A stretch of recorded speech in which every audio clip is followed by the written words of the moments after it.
você não me falou que era um curso de informática. Eu pensei que era uma entrevista para um jornalista, pô. Rapaz, eu também tenho sofrido. A minha entrada no mundo internet também foi muito sofrida. No mundo do Instagram. Eu não consigo resolver essa parada aqui. Vou segurar na mão, pode ser? Tá bom. Tudo bem assim? Tudo bem, para mim tá ótimo. Aí então, quando tiver dúvida, você fala. Para mim não custa nada também. Eu estou aqui. Então vamos embora. Vamos embora. Tem uma história muito curiosa que um ex-chefe meu, Maurício Sticer, contou do Luiz Melodia. Que ele foi entrevistar o Melodia ali perto do onde ficava o Diário Popular, no centro de São Paulo. E o Luiz, ao invés de estar no hotel, já estava na padaria tomando cerveja, tomando na época a gente chamava de long neck, né? E aí ele foi perguntar pro Luiz Melodia como é que era essa fama de maldito, né? Como é que era essa questão de que ele sempre era visto como um cara que dava problema para as gravadoras. E ele saiu-se com essa pérola, falou assim, são 2 facas de 2 gumes. São 2 facas de 2 gumes. Olha, o Luiz era uma pessoa com muita personalidade, você está entendendo? Vamos dizer assim, para um negro favelado, nascido em circunstâncias bem adversas, e com uma energia pessoal, interna, bastante forte, que vinha muito da família, muito do Oswaldão, o pai dele, que era um negão bem posicionado lá no morro, da Igreja Batista, um cara cheio de costumes, de bons costumes. As filhas não eram recomendadas que elas chegassem na escola de samba, na quadra da Estácio, e elas chegavam muito pouco mesmo, chegavam mais na Igreja Batista. Então, o Luiz, ele foi criado num ambiente desse, por uma família, digamos, sólida, né? E aí, o que acontece? Todas as agruras que ele passou, isso num país com preconceito simulado, né? Como se não tivéssemos aqui nesse nosso país preconceito racial, né? E eu, no meu livro, eu explicito vários incidentes que o Luiz viveu por conta do preconceito, da coisa da pobreza, excluído, era um excluído. Então, quando ele vai se tornar uma pessoa importante para gravadoras, ele fazia isso muito de igual para igual. Não era comum um músico jovem, começando a carreira, não aceitar as exigências da gravadora, das empresas, as exigências do sistema. E ele não aceitava, tá entendendo? Então, o que pode ser visto como digamos assim, um defeito do Luiz pode ser visto como um mérito do Luiz, depende do ponto de vista. Sim. Você narra no livro um momento crucial na carreira dele, que quando ele, depois do Pérola Negra, né, do disco de estreia, a gravadora força ele a fazer um outro disco, força até a fazer um disco de samba, né, reiterando essa imagem estereotipada, né, que se faz do afro-brasileiro. O afro-brasileiro do morro tem que fazer samba, e ele bate de frente e acaba entrando na geladeira. Isso. Aconteceu isso com o Luiz, né? O disco dele, esse que você cita, o Pérola Negra, o inicial foi como se dizia na época, um estouro, né? A expectativa para um segundo disco era grande no meio fonográfico. E aí prepararam para o Luiz um disco de samba. Coisa que ele não aceitou. Ele não aceitou, ele não era isso. E na verdade, esse momento causa um certo estigma nele, porque logo depois passou a ser criticado como um negrinho de morro que não gostava de samba. O que não era verdade, tá entendendo? Mas já aproveitaram para denegrir e já fizeram a coisa parecer outra coisa. E, no entanto, ele não queria fazer um disco de samba. Foi quando ele cunhou aquela expressão. Eles querem me dirigir como se eu fosse um cantor. E eu não sou um cantor, eu sou um artista. Assinado Luiz Melodia. Essa fama de maldito incomodava ele, não? Não digamos que não era assim muito confortável, mas ao mesmo tempo ele que foi introduzido nas artes e na vida carioca por gente que nem Hélio de Sica, Vali Salomão, Torquato Neto, então não era uma ovelha fora do rebanho, tá entendendo? Ser traçado de maldito havia uma certa coerência nisso, você está entendendo? Mas não era um maldito nada, o Luiz era uma pessoa do bem. Sim. E era um artista popular, né? Porque normalmente quando se fala dos malditos, são artistas que são mais cult do que propriamente artistas populares. Mas o Luiz era um cara que tocava em rádio, né? Muito, muito popular. Eu agora, como biógrafo dele, e lançando um produto em que ele é o centro das atenções, eu percebo a força popular desse rapaz. Nossa, eu estou aqui que não paro de dar entrevistas. Já desde antes do dia 4, que foi o lançamento oficial, e teve uma pré-venda, eu assinei mais de 100 livros antes do lançamento.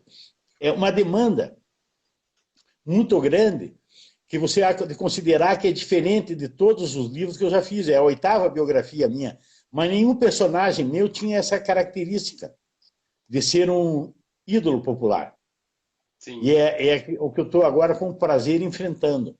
Essa demanda que vem no nome dele, tá entendendo? Todo mundo quer saber dele, todo mundo quer saber onde está o livro, e me ligam, e me pedem, e me fazem e entrevistas, e gente de Bienal, Afro, tudo enrolando o nome de Luiz Melodia, um ídolo popular. Agora, por que Melodia? Foi uma escolha tua. O que te fascinou na vida do Melodia para você entrar na biografia dele? Na verdade, foi mais ou menos assim. Não foi uma iniciativa propriamente minha, né? Embora eu sempre tivesse a par disso e concordando com a iniciativa. Ela foi do Renato Piau, o guitarrista e violonista que trabalhou com o Melodia há muitos anos. E eu sou amigo do Piau. Antes disso, desde o século passado, o Renato frequenta a minha casa. Nós fazíamos um churrasco lá em Santa Teresa, ele levava o violão e fazia aqueles recitais de música brega espetacular, que só ele sabe fazer. Antônio Marcos, o Paulo Ricardo, Paulo não sei o quê. Sérgio. Paulo Sérgio. Sérgio, isso, Paulo Sérgio. Os brega dos anos 70, e que o Renato Piau é um exímio tocador dessas músicas, e ele frequentava a minha casa há muitos anos. Quando o Luiz faleceu, ele um belo dia chegou para mim e falou assim: amanhã faz 1 ano de morte do Melodia, vamos lá na igreja de São Conrado, quero te apresentar a Jane Reis, a viúva dele. E eu fui, nós nos encontramos lá, assistimos a missa de 1 ano do Luiz, e depois da missa fomos ao lado, ao lado da igreja onde eles moraram, né? O Luiz e a Jane moraram ali ao lado daquela igreja de São Conrado. E lá chegando, o Renato falou: Jane, esse é Toninho Vaz, jornalista. Se um dia a gente for fazer a biografia do Luiz, que seja com ele. Ela disse: a hora que vocês quiserem, como vocês quiserem. E foi feito assim como nós quisemos.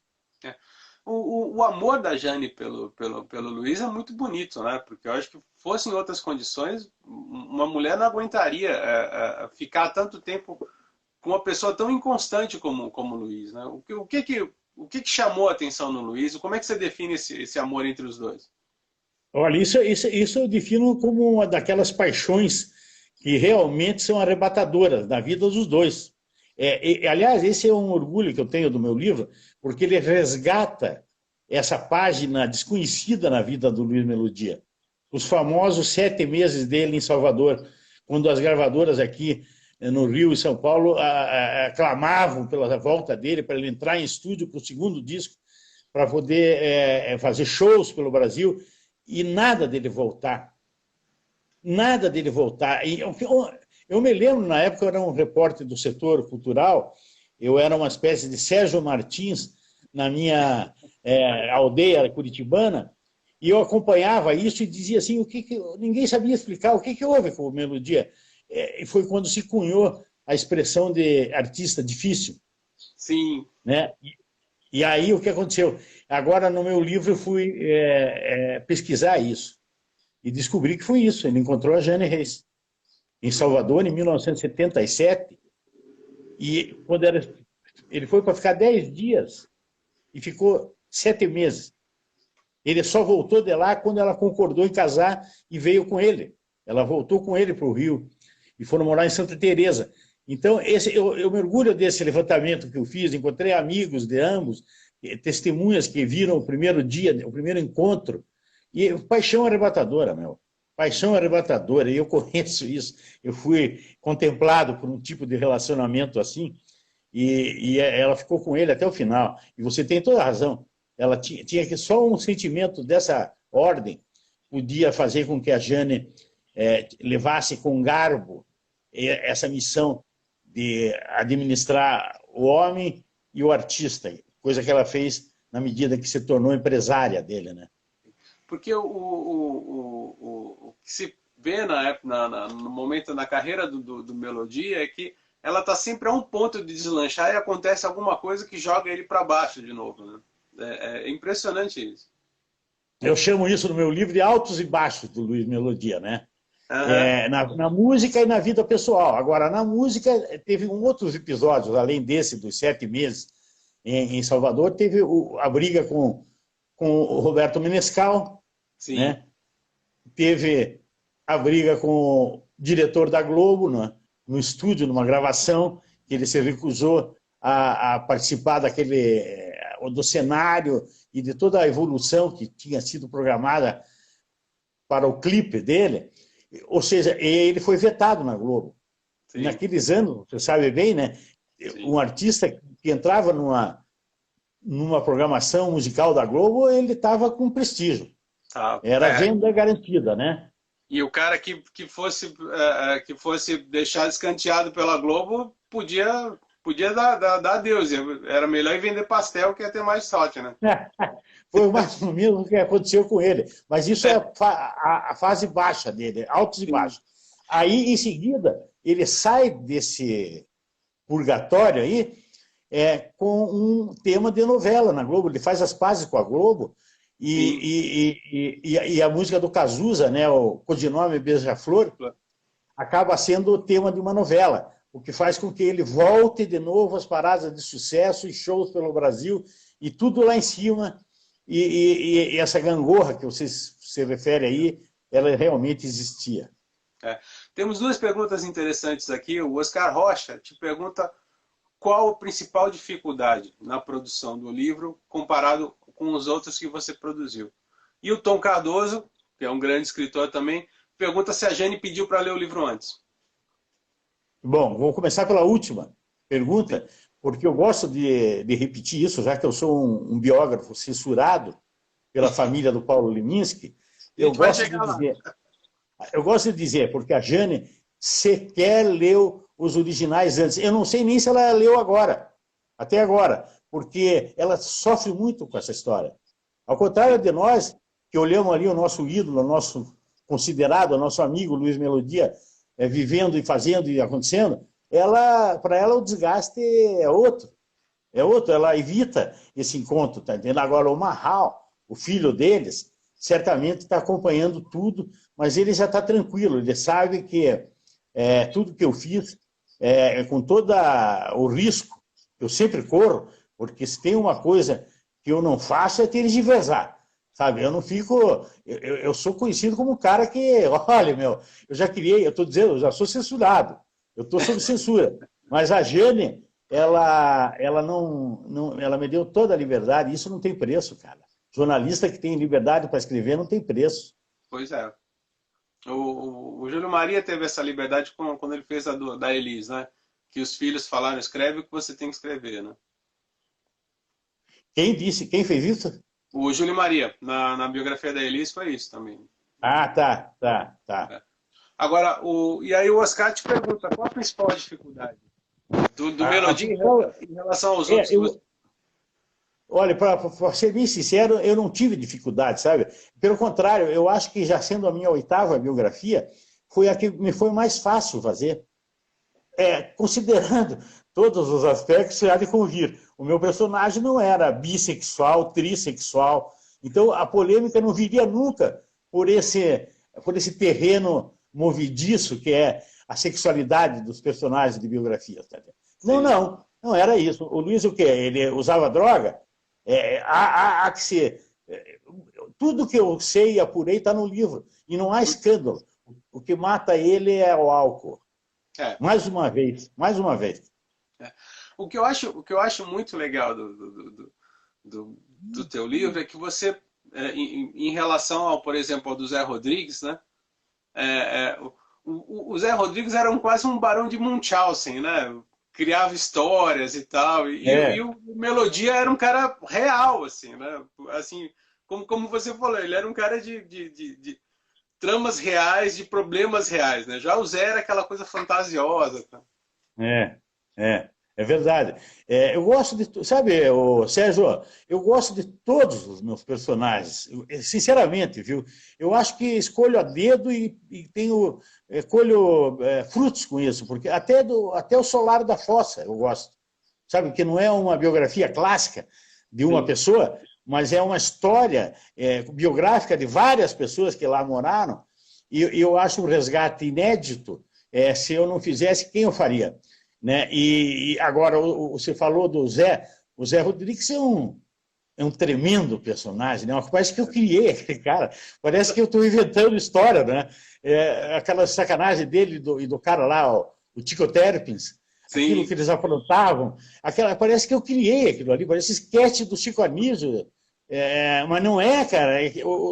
O Zé Rodrigues é impressionante. Eu considero até hoje um personagem meu riquíssimo e com menos prestígio, por razões que o próprio Zé semeou. O Zé não é especialista em nada, ele é especialista em tudo. Você sabe que o Zé, isso o Pedro Baldanza me falou, o saudoso Pedro Baldanza, né, que foi baixista do Zé Rodrigues Guarabira. Pedrão, meu amigo Pedrão. Então, e ele falou assim, Sérgio, Zé era tão mentiroso que a nossa diversão era inventar uma banda. Eu falo assim, Zé, estamos aqui com os bissexuais de Luxemburgo, você precisa ouvir. E o Zé Rodrigues fala assim, rapaz, eu já tenho a coleção inteira desses caras, acompanho desde Ele era impagável, né? Ele era impagável. O Zé era incrível. Eu conheci pouco ele, sabe?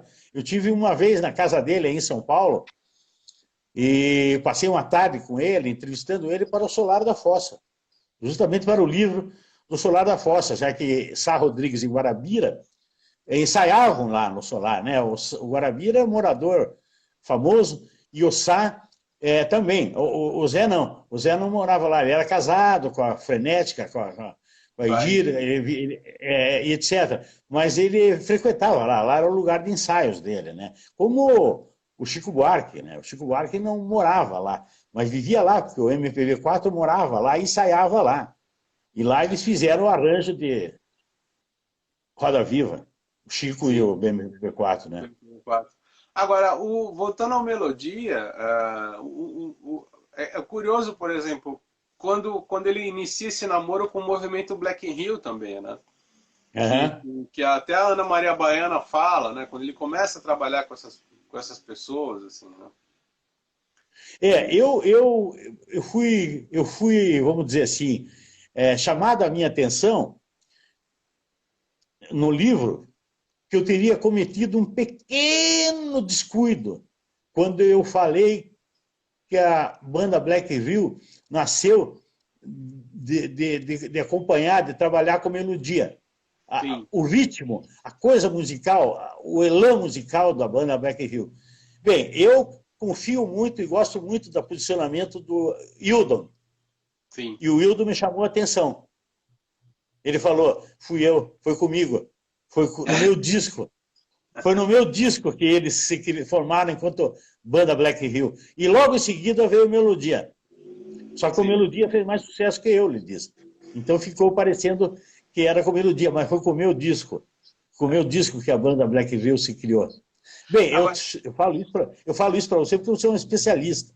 Sim. É só para deixar claro um detalhe, né? Um detalhe que só diz respeito aos especialistas. Agora, tem uma passagem interessante dele com o Tim Maia, né? Como é que você pegou essa história do Tim Maia cortando o cabelo do Luiz Melodia? Eles moraram, numa época, eles moraram juntos no hotel aqui, o Vara Palace, que por acaso é aqui ao lado da minha casa atual.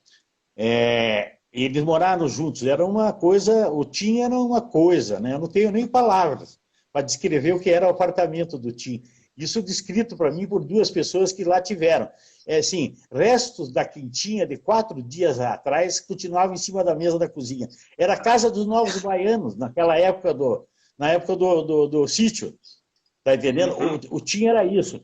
Eu tive uma amiga jornalista que foi lá entrevistá-lo e disse que, rapaz, tinha, na cozinha estavam as quentinhas de 4 dias atrás. Depois vinha vindo até a sala.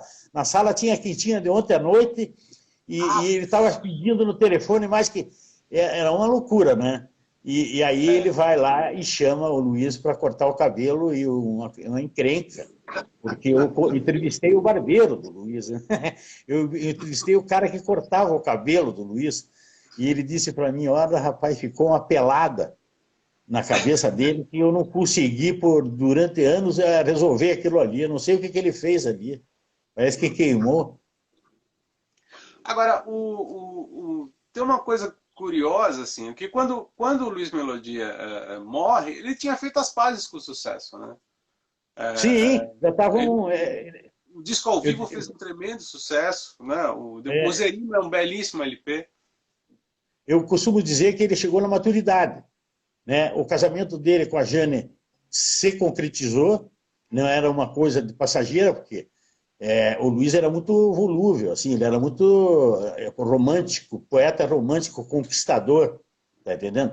Ele, no final da vida, ali nessa época que você está se referindo, ele estava sereno, tá entendendo? Comprou uma mansão, uma casa fabulosa ali, do lado da igreja de São Conrado, onde eu estava falando agora, que é uma casa comprada com o dinheiro do trabalho dele, pô. Uma coisa da qual ele se orgulhava muito. A Jane mora lá até hoje, o madeirame, aquelas coisas de arquiteto famoso no Rio, e tudo, né? Um certo conforto, né? Parou de andar a pé de ônibus e de bonde e passou a andar no final da vida de Mitsubishi Pajero.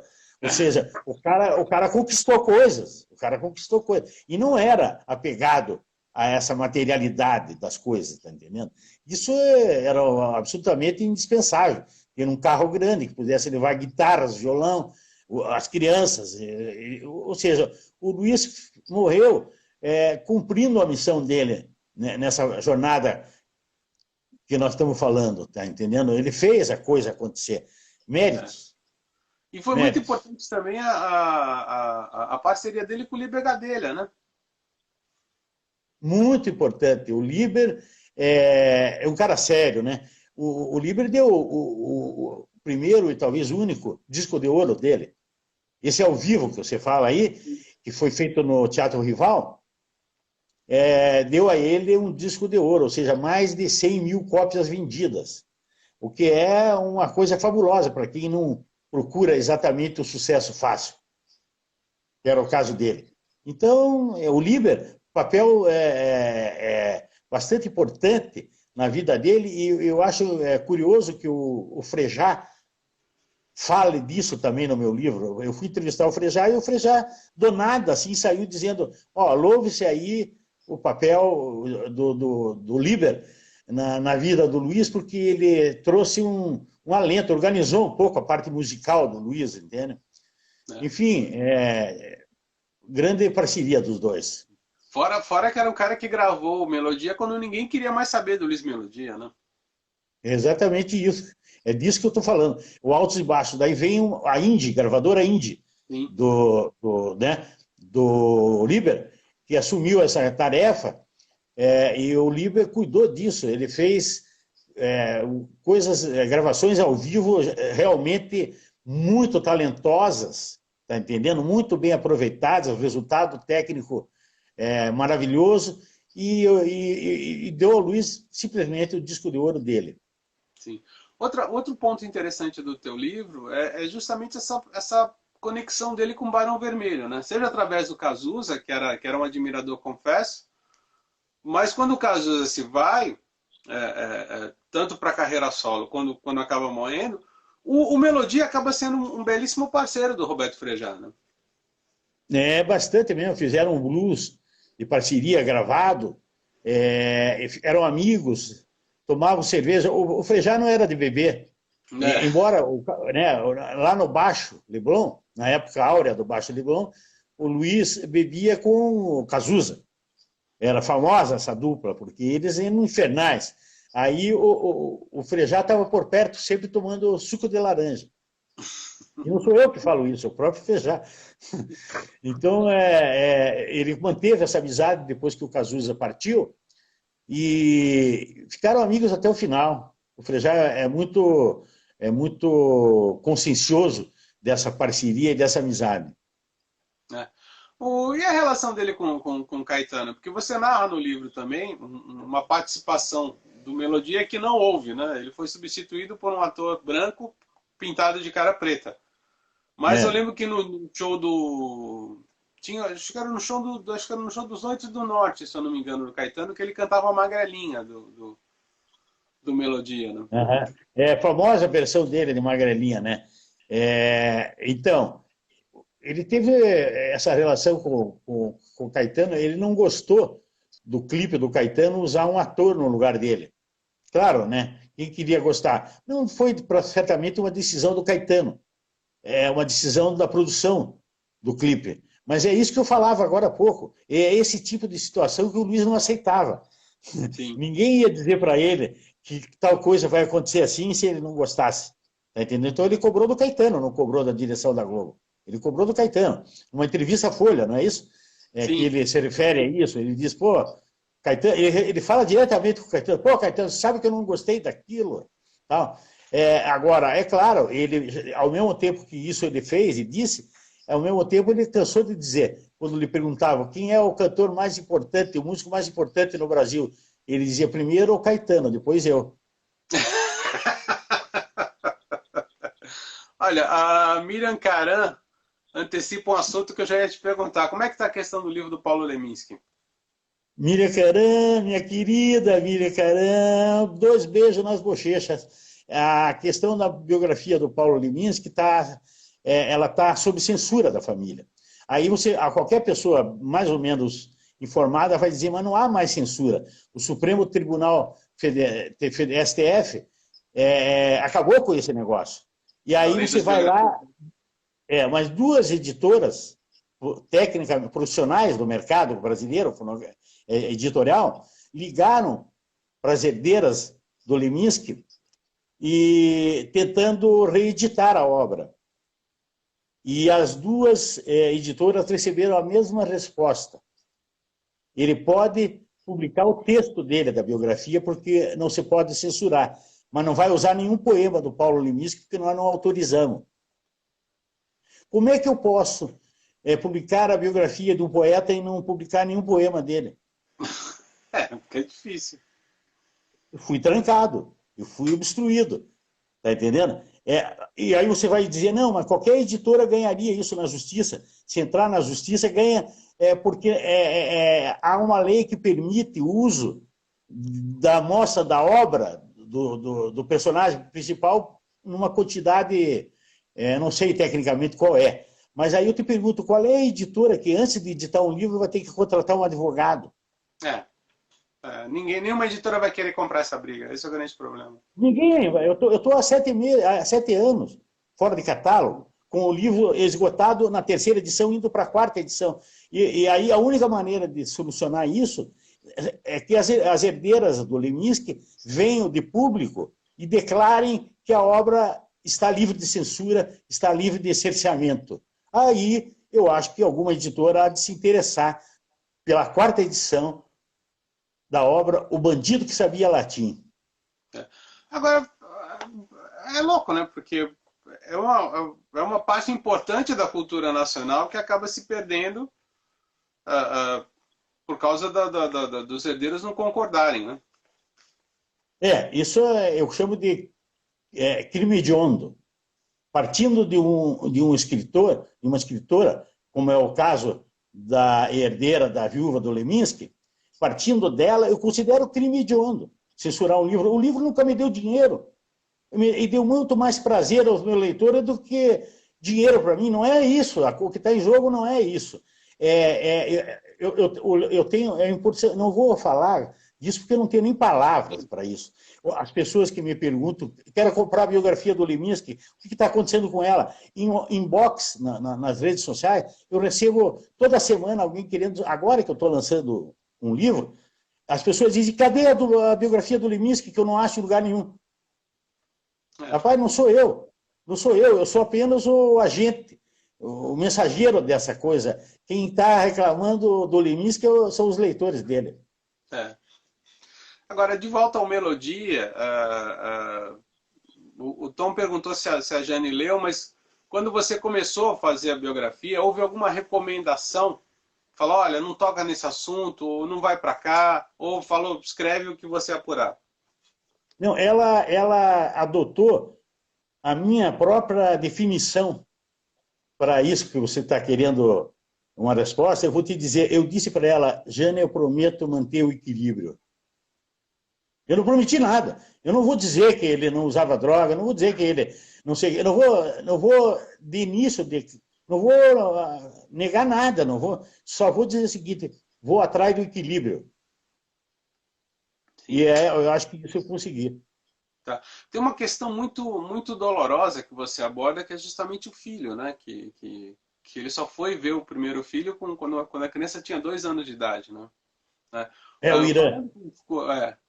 Falando com o filho, que tipo de cicatriz ele traz? Ou ele superou isso? Eu acho que ele superou isso, Irã. Eu acho que ele superou porque o pai dele teve tempo em vida de trazê-lo para o Rio.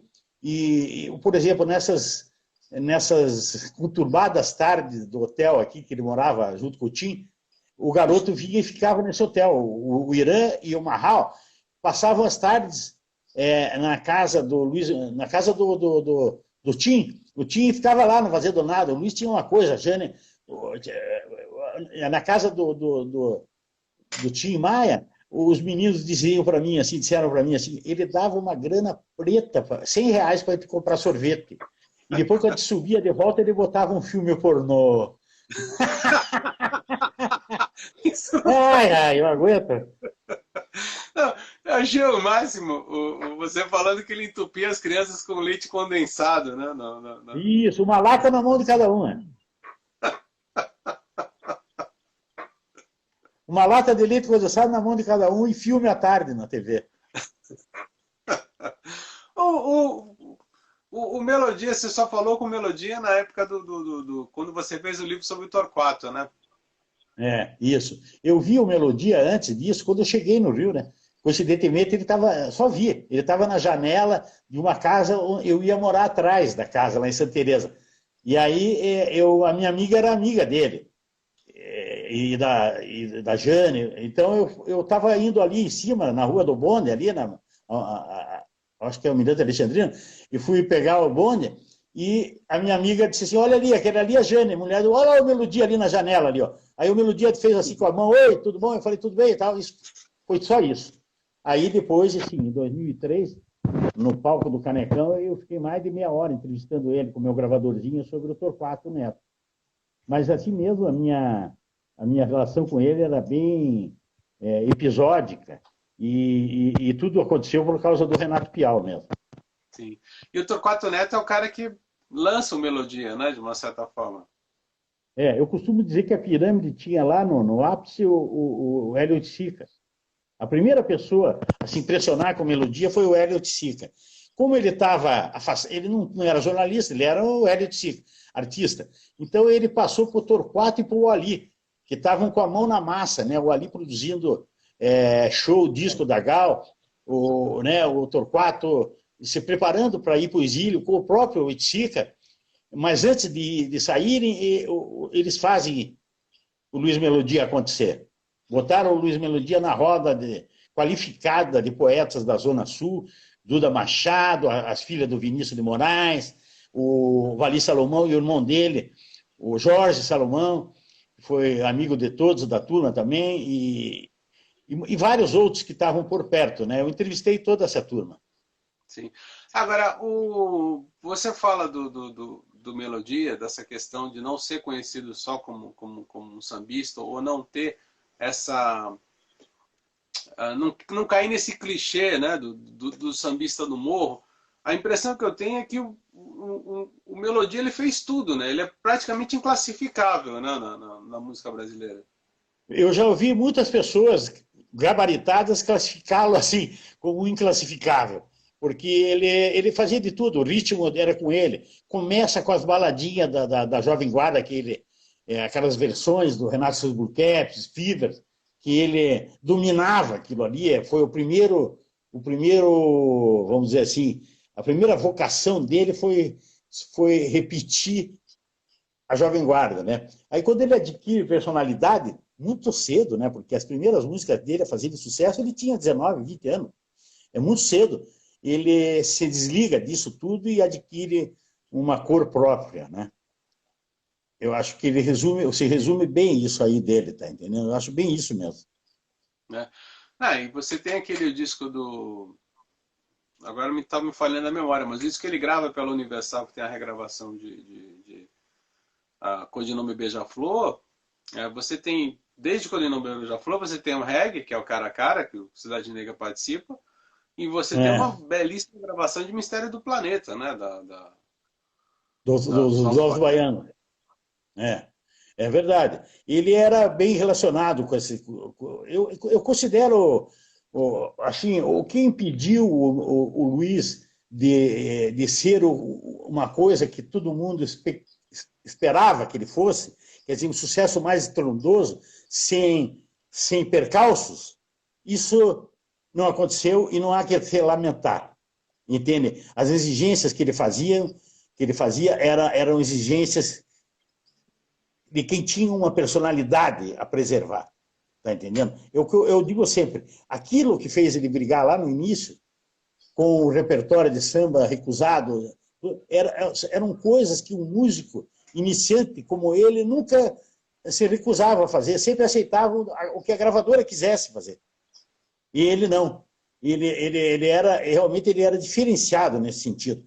Ele não. Com ele não rolou assim, tá entendendo? Então ele pagou um certo preço por isso, mas eu não vejo que seja um preço prejuízo. Foi um preço a pagar pela qualificação das coisas, tá entendendo? Pela qualidade das coisas. Agora, a fama dele era tão ruim que até o André Midani, que era alguém acostumado a lidar com artistas muito, entre aspas, difíceis, pensou duas vezes antes de levar ele para o Warner, né? E quando levou, chamou um funcionário e falou assim, você vai trabalhar com um artista difícil aí, cuide bem dele e me avise tudo que ele fizer, é o Luiz Melodia. Havia isso, né? Havia isso. Claro, isso aí não há que se considerar um defeito do Luiz, e sim uma virtude. Sim. Agora, ele era tão difícil assim? Pelo que você observou, assim, esse problema dele com a bebida, por exemplo, ou as drogas, que ele usava até de maneira mais recreativa, chegaram a se tornar um grande problema, não? Olha, altos e baixos, sabe? Acompanhava a própria vida dele, de altos e baixos. Tinha época que ele se deixou confundir com isso. A bebida, como sempre, até no caso do Paulo Leminski, por exemplo, que teve um final de vida muito parecido, né, com o do Melodia, sucumbiu diante de tudo, mas principalmente do álcool. Entende? Por incrível que pareça, com todas as drogas que eles consumiam, o que vai finalmente trazer o prejuízo fatal foi o álcool. Nos dois casos, do Leminski foi o álcool e no Melodia, quando ele estava se recuperando daquela cirurgia que ele fez na medula, do transplante, quando ele estava se recuperando, veio uma cirrose e matou ele. Essa é a verdade. A verdade dita pelos médicos, para mim. Uhum. E eu acho que as pessoas, assim, de uma certa forma, também gostavam desse lado autodestrutivo, né? do Melodia, né? Tem uma parte no teu livro que você fala que ele está entrando, aí os caras começam a mostrar lata de cerveja para ele ver se ele vai beber, né? Não, é claro, é claro. Essa é a saudação máxima que você faz para um tipo de pessoa como essa. É o universo do cara. O Luiz era considerado um boêmio. E boêmio profissional. Ele ficava horas e horas, como diz o Frejá, até amanhecer o dia no baixo com o copo na mão. A resistência forte mesmo, né, de quem bebe desde criança. Agora, recreativo, as outras drogas, uma mais pesada, outra menos pesada, isso tudo aí prejudica a vida de qualquer um e prejudicou a dele. Tá entendendo? Mas não foi isso que no final acabou pesando na história, tá entendendo? Ele não podia dispensar e dispensou várias coisas, mas o que continuou fazendo o serviço ruim dentro dele foi o álcool, porque cirrose veio do álcool. Outra história maravilhosa que você conta no livro é aquela do Bob Marley, né? Eles devem ter visto os dreads do Melodia e falam, não, esse cara deve saber onde a gente arruma uma. Mas não era o Melodia que estava em Copacabana, que eles encontraram com os dreads, era o Gato Félix.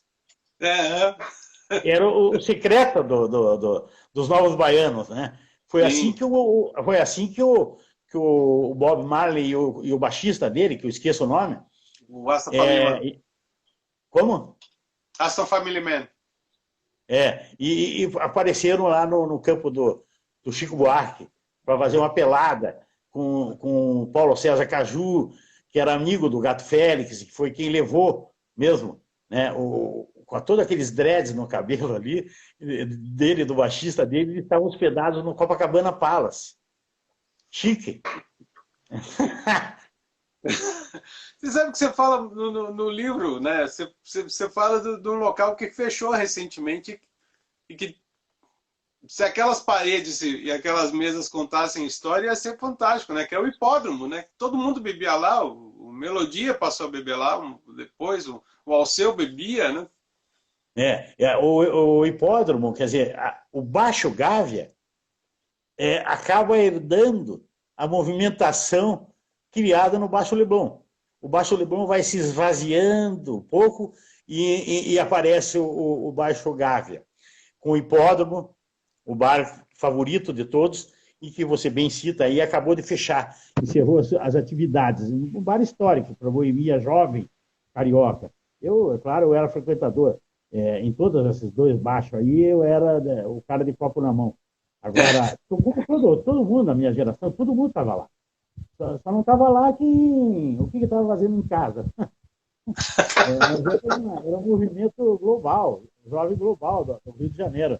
E evidentemente, o Luiz fez parte disso com toda a grandeza e a popularidade dele. Ele não ficava sozinho.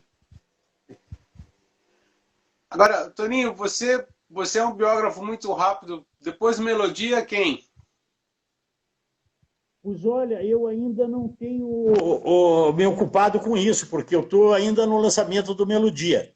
Ainda está em plena efervescência de lançamento.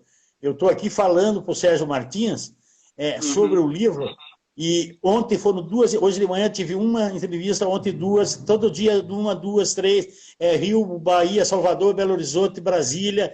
E não sou eu, é o Luiz Melodia. A diferença entre meus personagens e o Luiz Melodia, que eu já falei isso no início, né, é que o Luiz é um ídolo popular. E aí está me exigindo, felizmente. O Luiz, você sabe que o Luiz, eu acho, como jornalista, a gente sempre fala isso em relação à pauta, né? Mas aquela bola que estava quicando há um tempão e você foi lá e chutou para dentro, né? Nem era um tempão, né? O Luiz morreu há 3 anos, pô. Tá entendendo? Era um cara que faz tempo que pedia, né? Isso. Aí você tem razão. Pedia que se contasse a história dele direito, para saber quem é esse cara. Quem é ele? Como é que ele era mesmo, na real? E esse trabalho me coube. Eu agradeço o Renato Piau, a Jane, ao Marral, que nunca fizeram nenhum obstáculo. Eu sou uma pessoa muito feliz com isso, porque qualquer jornalista que tem liberdade para escrever valoriza isso. Sim. Outra coisa que você estava falando, e o livro do Zé? A editora fechou, é isso?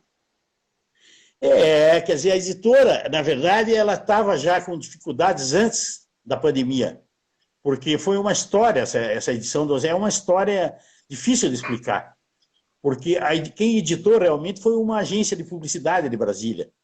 Quem rodou o livro, só rodou, foi uma editora, que eu acho que fechou. Está aqui ele, aqui, ó, na minha mão, aqui, ó.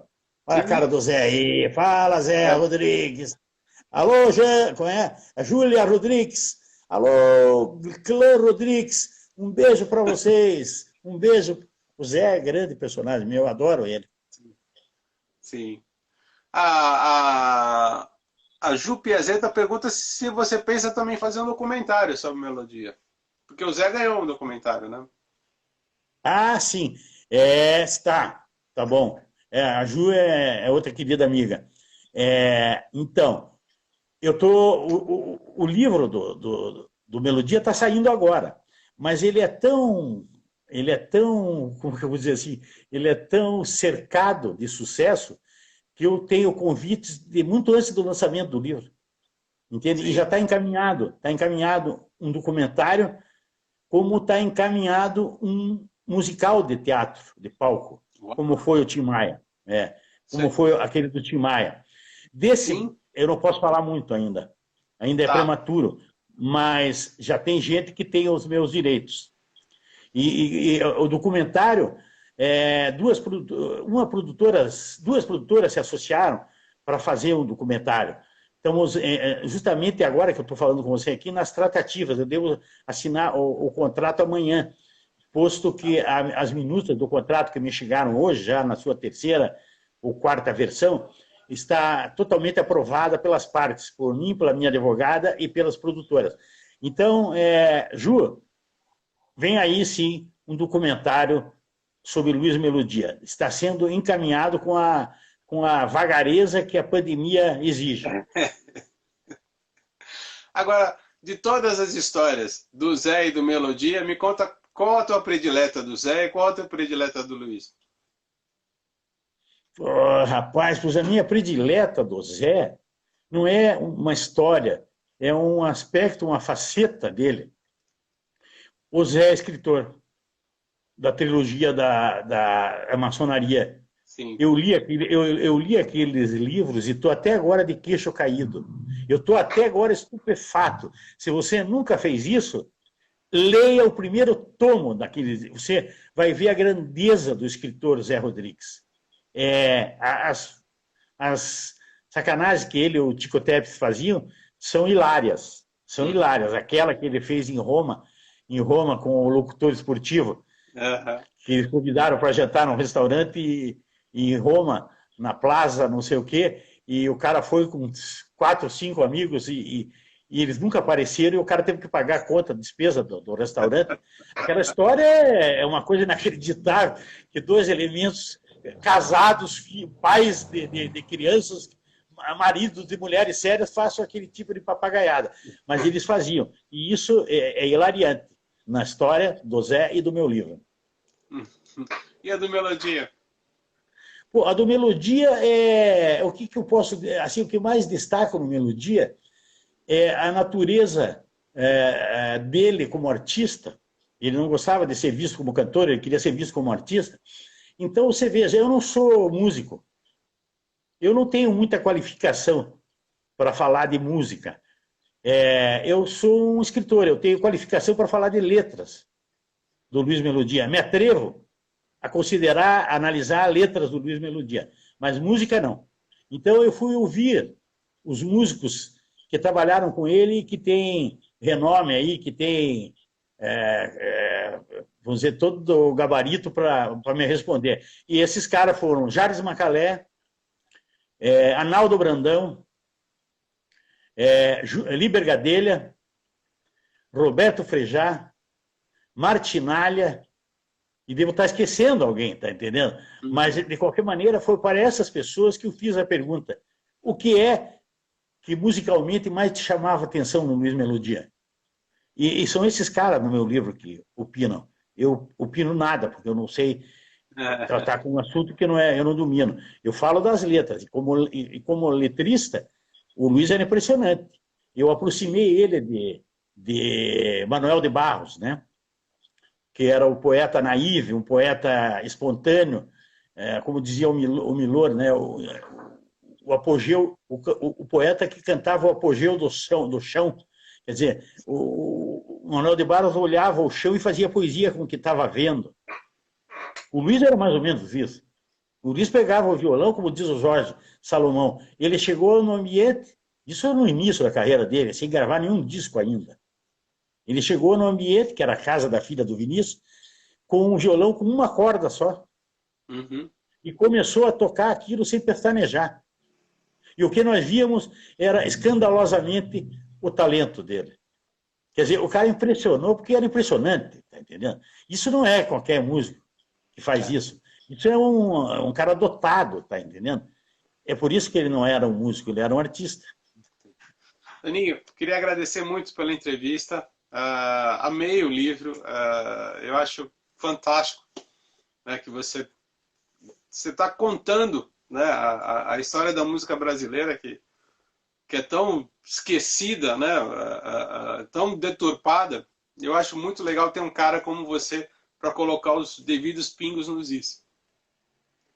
Eu te agradeço, Sérgio. Você sempre acompanhando a cena, a mais interessante, e sempre pautando os assuntos que a cultura brasileira exige, que seja comentado, que seja falado, ou que pelo menos não seja esquecido. Sim. Eu acho que o Melodia merece essa tua atenção e mereceu a minha. Como biógrafo, eu tenho orgulho do que aconteceu, do que está naquelas páginas ali.